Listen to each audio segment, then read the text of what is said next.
What if architecture could float not in air, but in time? What if a house could behave like a painting, and a room could shift like a composition? In a quiet Dutch suburb, one house dared to abandon walls, challenge gravity, and turn geometry into revolution. This is the Rietveld and Schröder House. Not just a building, but an idea made livable. A manifesto of modernism in 3 dimensions. But to truly understand it, we must look deeper. Not only at architecture, but at a movement that reshaped how we see the world. Join us as we explore the radical theories of style, in painting, in furniture, and in space, and discover how an artist, a designer, and a widow built a revolution with only lines, planes, and color. The Netherlands in 1917 was neutral during World War I, but not untouched. Artists and intellectuals sensed a cultural crisis and a need for order amidst chaos. The Stijl was founded by Theo van Doesburg, alongside painter Piet Mondrian. They envisioned a universal aesthetic that could transcend the individual, the decorative, the emotional. Their goal? Pure abstraction, harmony through reduction, and balance through the tension of opposites.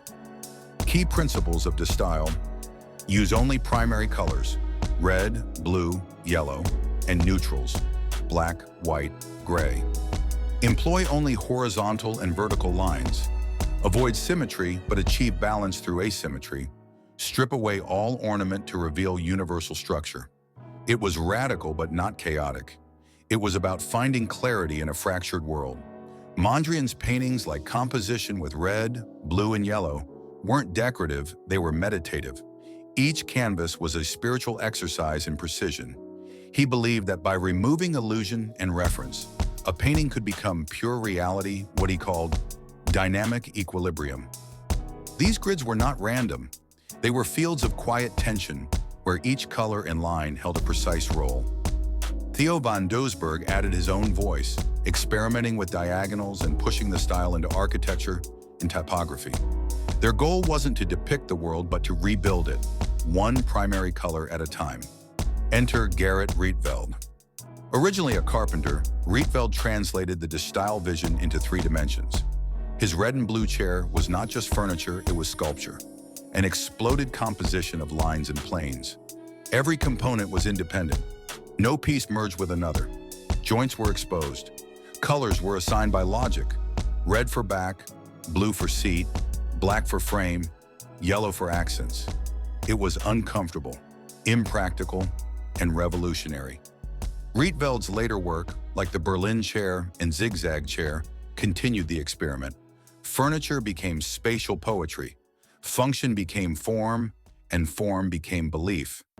When Truus Schröder asked Rietveld to design her home, she wasn't seeking tradition. She wanted movement, honesty, light. The house they created in 1924 is perhaps the purest embodiment of style in architecture. Planes instead of mass. Walls don't enclose, they compose. Color separates function and hierarchy. Asymmetry and floating form. From any angle, the house looks different. It resists stability. It breathes. Inside-out harmony. The same visual logic continues inside, where walls slide and pivot. It's a home that adapts not just shelters, spatial philosophy. The upper floor is open by default. Bedrooms appear only when needed. It's a manifesto for flexibility, decades before open plans were common. This wasn't form following function. It was form following thought. The house may look like a floating composition, but its material logic is grounded. Brick and concrete structure, steel window frames, smooth stucco surfaces, painted like Mondrian canvases. Rietveld's philosophy extended to the smallest details. Every hinge, handle, and shelf was considered. Colors weren't decorative, they had spatial logic. Joints were expressive, not hidden, but celebrated. Even the way pieces met, avoiding miter joints, emphasized independence and identity. The whole house was a theory made livable. The style movement dissolved by the early 1930s, but its echoes remain. In architecture, it laid the groundwork for modernism's obsession with clarity and reduction. In design, it inspired the Bauhaus and mid-century minimalism. In art, it redefined the grid as a modern symbol. But more importantly, De Stijl showed that design could be more than style, it could be language. A language of ideas, convictions, and utopias. The Rietveld Schröder House was its clearest sentence. A place where walls moved, colors spoke, and space itself became thought. As morning light hits the house, shadows slide across red, blue, and yellow planes. A panel opens, a wall pivots, and the house, once again, transforms. It has been nearly a century, but the Schröder House still lives in motion.